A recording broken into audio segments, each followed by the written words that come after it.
Okay, what do we got? We just dumped a bunch of crap on the box. We have a bunch of clean parts but dirty containers. How's that work? You can clean off very well. There's a broken bush. There's some issues we found.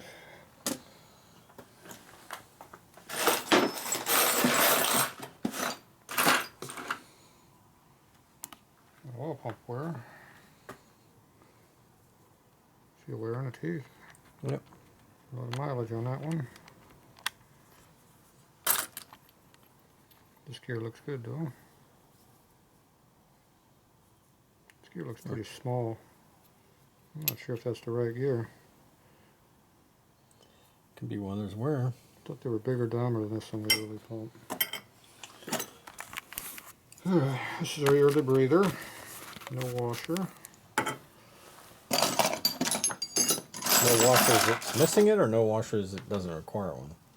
It's built in. My big fingers in the way. It's built into the breather instead of being a separate piece. They have made changes over the years. That stuff looks good. Cam's got a lot of cracks running through it, but it's still good. Yep. Yeah, like I said, it's got a little wear on those. Now, if we go to a different style pinion shaft, we go up to the 55, which basically takes a Sportster bearing here instead of the bigger rollers. Right. This one, instead of taking these big rollers like that, it takes a Sportster cage. Instead of being splined here, it goes to a later style shaft with a keyed shaft with a nut on the end, and it has a tapered gear, tapered onto here, keeps it from moving. Okay. This one here can be floating, but the biggest thing is if you gotta look at the wear in the teeth. It's, like I said, they do reproduce this gear now, but the other stuff's a lot cheaper, and it's better basically. But like I said, all our gears here are still good, so except for this one, look like there's maybe a mismatch here. It's all usable. But if you want to upgrade to the newer stuff, all these parts have to change, because these gears change and the shaft changes, the case race changes in here, and the bearings and bearing cages obviously change. And we eliminate the this washer here and all the spring-loaded junk that goes on here. All this stuff gets eliminated. It goes to the modern stuff. Yeah. So it's just an upgrade. Everything we got here works, so we can stay with it or not. Everything shows a lot of heat in it, and looked like it had some oiling issues, like didn't have some oil for a while. Or very contaminated oil is the other option. Yeah, I think it's very contaminated. Because we saw that we have a high water mark, which is not good in your case. And we also saw that down here in the flywheel. The other way. There it is. It kind of matches. It's like the same mark. So at some point this thing had water in it. And obviously if water mixes with the oil doesn't work very well, and that will cause issues with your parts for a little while until clean oil gets in. And like I said, we have a lot of thrusting going on here. And you can see it on the rod. You can see there's a lot of heat on this rod. See how it's burnt the oil onto it. Yep. It's also getting a little straw yellow going to it. This one here we're not getting as much heat, but you can see just a little bit, but not much. But you can see where all the wear is, matches this. That's caused from thrusting. Thrusting is either the bearings aren't working, or the crank is twisted, or the cases are misaligned. That's the other one that does it. It's some kind of a missing alignment that's what causes that. So, And that's why you spend so much time getting your wheels. get them true, and when you put the new bearings in here, you hone them.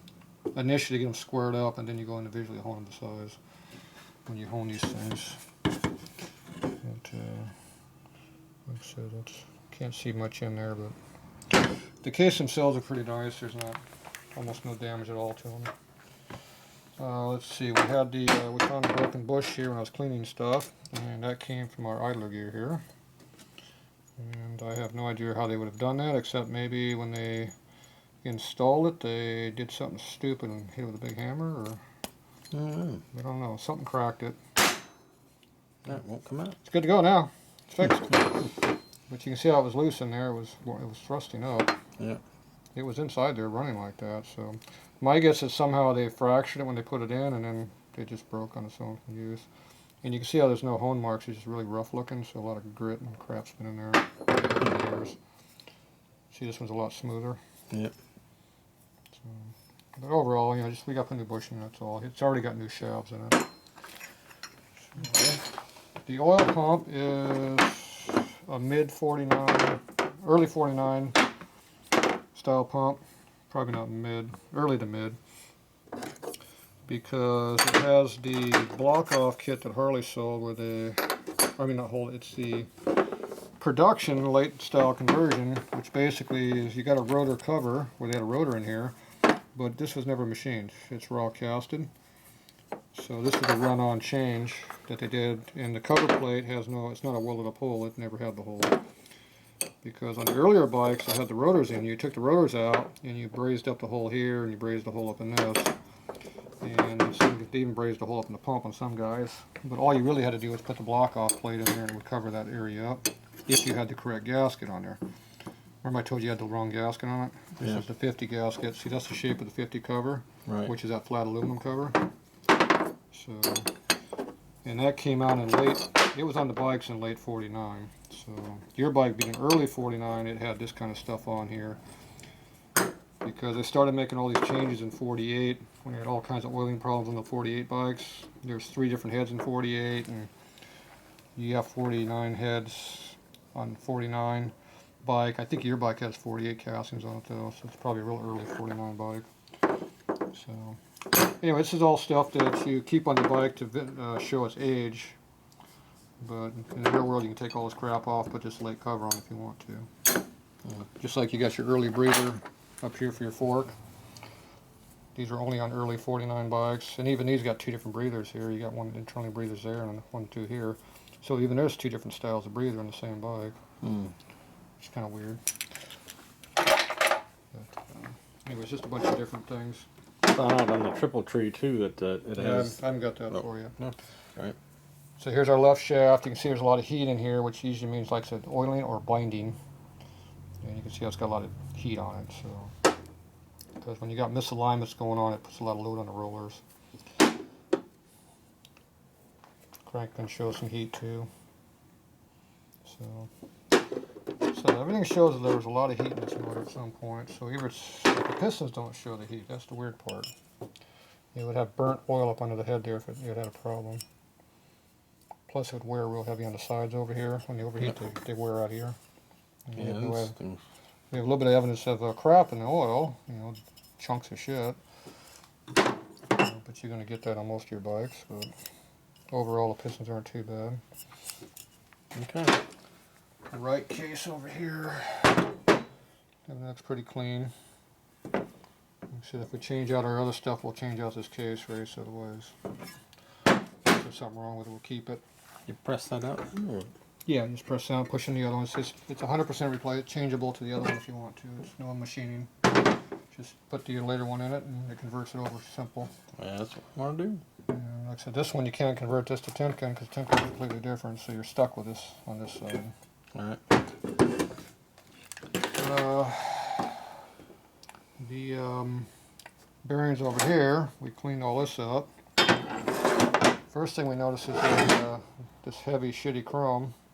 You can see how they went to here with a file and a grinder, and it's not nowhere near being round or true. So really crude looking.